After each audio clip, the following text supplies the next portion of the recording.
The Egyptian theater, which hosted Hollywood's first ever red carpet premiere in its courtyard more than a century ago, has reopened this week under the new ownership of Netflix. The Los Angeles Movie Palace may seem an unlikely investment for a streaming giant that has made a fortune convincing viewers to watch films on their TVs, laptops, and even phones. But for Netflix co-CEO Ted Sarandos, the chance to save a crumbling Tinseltown institution and showcase his company's rapid ascent from tech disruptor to a key player at the very heart of the entertainment industry was a no-brainer. It's all symbolism. Hollywood is all about symbols. And the Hollywood sign and this theater are probably the two most iconic symbols of Hollywood.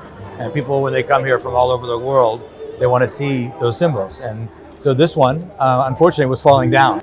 You know, the first Hollywood premiere happened right here. The first red carpet was right under your feet 100 years ago. It's pretty wild. The theater first opened its doors in October 1922 with the world premiere of Douglas Fairbanks' Robin Hood. Over the following decades, the Egyptian theater fell on harder times and it suffered major damage in Los Angeles' 1994 earthquake. It was taken over by the non-profit American Cinema Effect, which repaired the building, but had difficulties finding its upkeep until Netflix came along.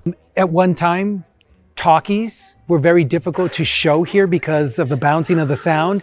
Well, now we have surround sound, which directly brings the sound. If you look up here, you know, state of the art, which directly brings the sound to you. The actual design of the theater was supposed to be a Spanish colonial, which got to be a little too expensive for Sid Grauman, so he had to scale back on his budget.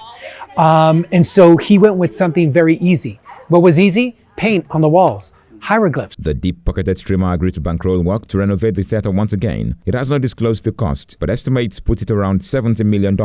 Under the deal, Netflix will host its own screenings during the week, starting with David Fincher's The Killer this Thursday, while the American Cinematheque will showcase classics such as Lawrence of Arabia at the weekends. And that's the news.